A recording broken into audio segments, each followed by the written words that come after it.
Bago sumapit ang mahal na araw ngayong Abril, sinigurado ni DPWH Secretary Vince Dizon na tapos na ang pagsasaayos ng Maharlika Highway.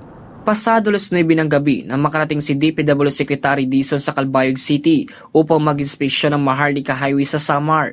Unay nakipagpulong muna ito sa ilang opisyal ng Samar kasama sina Calbayog City Mayor Raymond Oy, Samar Governor Sherry Antan, dating Congressman Paul Daza, 2nd Samar District Congressman Reynold Stan at kay DPWH Regional Director Edgar Tabacon. Ang haba ng Maharlika Highway ay mayroong 3,517 kilometro mula Lawag City, Samar hanggang General Santos City sa Mindanao. Nang inspeksyon ni Secretary Dizon ang Maharlika Highway sa Samar sakay ang bus.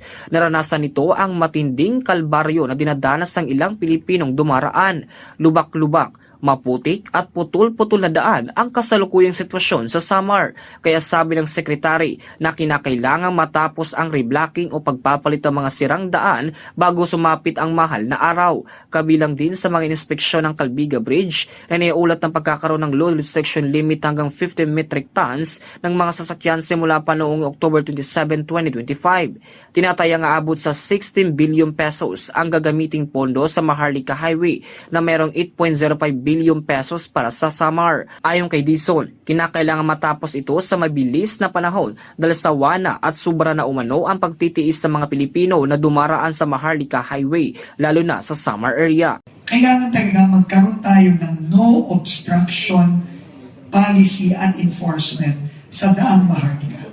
From North Luzon to Mindanao. Kailangan yan i-enforce natin no obstruction. At ang obstruction, kasama dyan yung reblocking.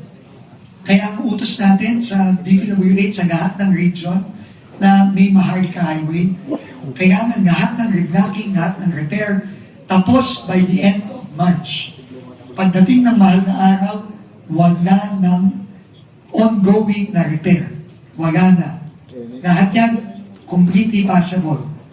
No, at mula dito sa impila ng Bombo Radio Tacloban, ito si Bombo Jake Pagipo, and this is Bombo Radio Philippines, the #1 and most trusted source of news and information. Basta Radio, Bombo!